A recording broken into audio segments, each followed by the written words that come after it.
checkup কৰি লওঁ কি বা কয় আকৌ ডক্টৰ দেখালো গোটেই দৰচৰ লিখি দিব আৰু গুড মৰ্নিং ফ্ৰেণ্ডছ খিৰিজ ব্লগ চেনেললৈ আপোনালোকক সকলোকে ৱেলকাম জনাইছোঁ এতিয়া সময় হৈছে 6 তাৰপিছত মই ওলাই যাবলৈ আছোঁ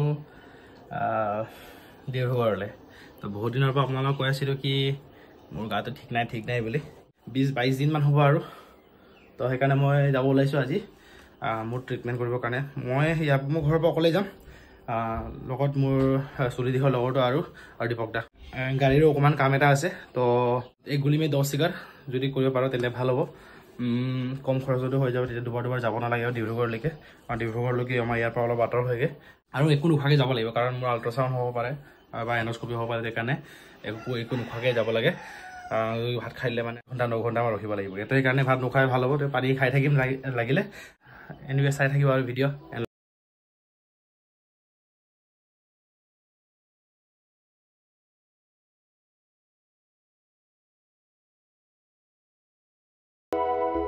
বৰ্তমান আহিলো আমি কিয়া শ্বৰুম গাড়ীটো থৈ দিলোঁ গাড়ীটো থৈ এতিয়া আমি ক'ত যাওঁ কাই আমি এতিয়া হস্পিটেল যাওঁ গৈ থাকোঁ আপোনালোকক দেখুৱাই আছোঁ কি হৈছে মোৰ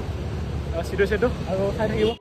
ফাইনেলি আহি পালোঁ আদিত্য হস্পিটেলত তো এতিয়া গৈ চাই লওঁ আৰু চেকআপ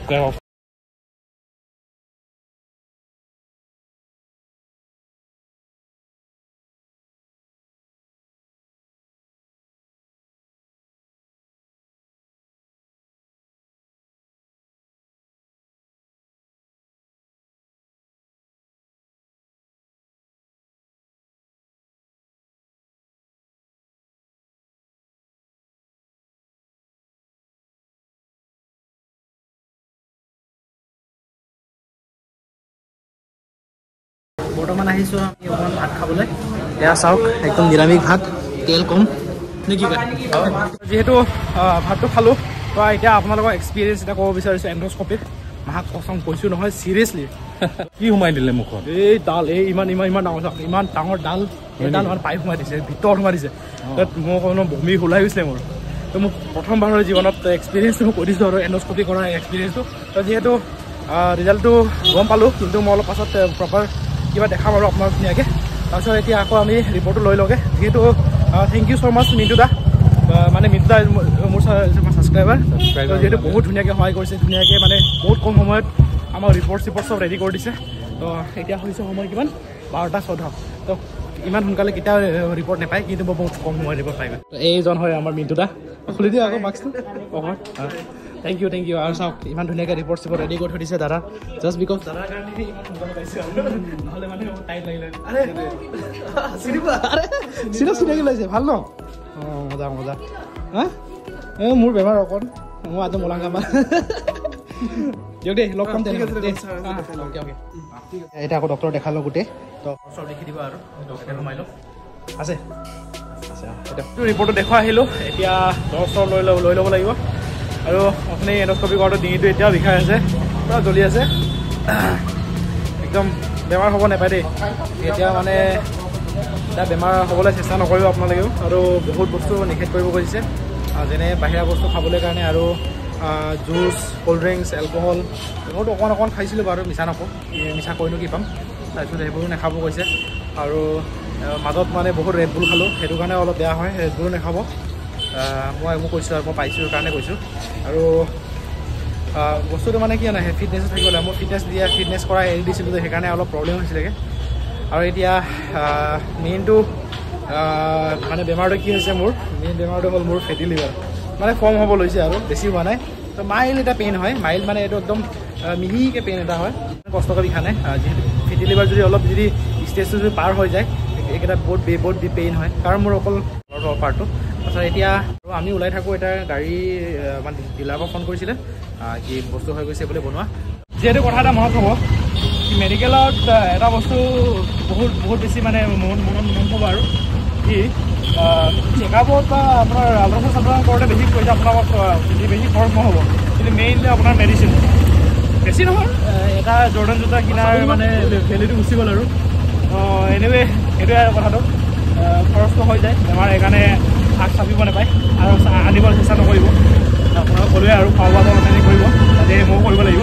এতিয়া গৈ আছোঁ ডিলাৰলৈকে চাই থাকিব যিহেতু এতিয়া আহিলোঁ বৰাকীয়া তাৰপিছত দীপক দাই গ'লগৈ ক'ত ভাই লাহোৱালত কিবা এটা কাম আছে বুলি তাৰপিছত আৰু কিয়া মটৰ্ছত আহিছোঁ যদি মানে কিয়া ফালৰ পৰা এটা কফি নাখালে কেনেকৈ জানি কফি দিছে ধুনীয়াকৈ সেইটো খাই ল'ম মোক চুগাৰ খাব মানা কৰিছে চুগাৰো খালে বেছি বেয়া হ'ব বুলি আৰু ফেটি লিভাৰ যোনটো হৈছে মেইনলি মোৰ ৰেড বুল খোৱাৰ কাৰণে হৈছে বস্তু জাংক ফুডছ খোৱাৰ কাৰণে আৰু মই গোটেই টেবলেট লৈ নাহিলোগৈ যদি গোটেই টেবলেট লোৱাহেঁতেন মোৰ এৰাউণ্ড 45,000 মান খৰচ হ'লে হয় কিন্তু এটা এতিয়াই কৈছোঁ আৰু কি আগতো কৈছিলোঁ এটা জৰ্ডানৰ জোতা দামটো বেছি গ'ল আৰু জৰ্ডান 14,000-15,000 গ'ল আৰু মোৰ হৈ যায় নহয়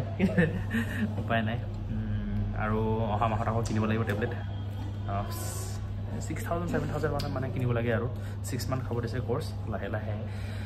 খাই থাকিম আৰু তেনেকৈ আৰু জীৱনটো পালিও কিবা কৰিব লাগিব কাৰণ সেই ডাইটটো এতিয়া মেইনটেইন কৰি থাকিব লাগিব বৰ্তমান এতিয়া আছোঁ ধীৰাম দাৰ ৰুমত আমাৰ প্ৰফেচাৰ দা আপুনি চিনি পাইছে চাগে ৰাম তাৰপিছত অথনি কৈছিলে কি যদি এণ্ডস্কপি কৰিছে তেতিয়া ডিঙিত বহুত জোৰকৈ লগাই দিলে মানে কিছিলে মই ফাৰ্ষ্ট টাইম কৰিছোঁ আৰু মোৰ কাৰণে বহুত বেলেগ বস্তু আছিলে আৰু বহুত বমি কৰিলোঁ অলপ উইক ফিল কৰি আছোঁ আৰু ধীৰাম দাও কৈছে কি থাকি যা বুলি উইকো ফিল কৰিছে আৰু লং জাৰ্ণি তাৰপৰা জনালৈকেতো 140-150 কিলোমিটাৰ হয় তো সেইকাৰণে থাকি যা বুলি কৈছে ভাইও আছে লগতে আমি একো কাপোৰ চাপোৰ আন নাই